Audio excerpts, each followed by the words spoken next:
Le père de Lemekani Niranda, chemise et pantalon bleu, devant le corbillard qui abrite le cercueil de son fils. Des mois que les proches du défunt attendaient de récupérer sa dépouille.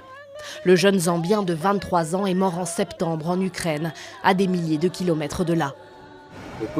On n'arrivait pas à y croire.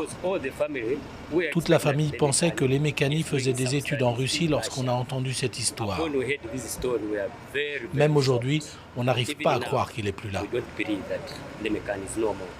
Lemekani Niranda était étudiant en ingénierie à Moscou et livreur à domicile avant d'être condamné en 2020 à 9 ans de prison, après la découverte de drogue dans l'une de ses livraisons. Le groupe paramilitaire Wagner affirme l'avoir recruté en détention, puis envoyé sur le front. Sa famille, ses proches, ont du mal à entendre cette version des faits et veulent en savoir plus. Les formalités d'inhumation et l'enterrement n'auront lieu, et j'insiste, qu'après un examen médico-légal et les autres formalités obligatoires, je dis bien obligatoires en pareil cas. La question n'est pas ce que risque la Zambie sur le plan diplomatique. La question est de savoir pourquoi c'est arrivé juste après que la Zambie a voté contre l'invasion de l'Ukraine par la Russie.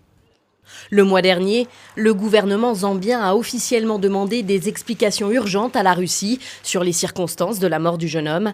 Wagner affirme qu'il a volontairement rejoint ses rangs avant de mourir en héros en Ukraine.